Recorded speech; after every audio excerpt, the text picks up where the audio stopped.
Biri də var idi ki, məsəl üçün demişdim ki, o da çox müəmmalı oldu. O da ömürlük güllə almışdı, sonra ömürlük verdilər. Şuşa icra başçısının kabinetində güllələmişdi. Deməli, onunla görüşdüm, elədiyim, sonra mənim üçün maraqlı idi.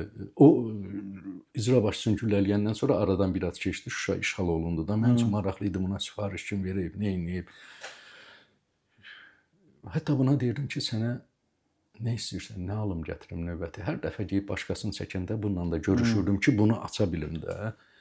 Bir dəfə dedi Atlas, Dünya Atlası. Mən də Dünya Atlasın qalın belə aldım və öz-özümə fikirləşirəm ki, bu ömürlük məhkum buradan çıxmayacaq. Bu Dünya Atlasını neynir? Çox maraqlı. Sonra Ramiz Rövşənin şeirlərini istədi.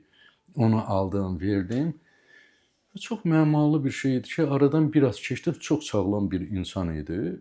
Aradan biraz keçdi, o öldü, həyatını itirdi və nədən getdi bilmirəm. Bilmirəm. İndi o söhbətin də yeridir.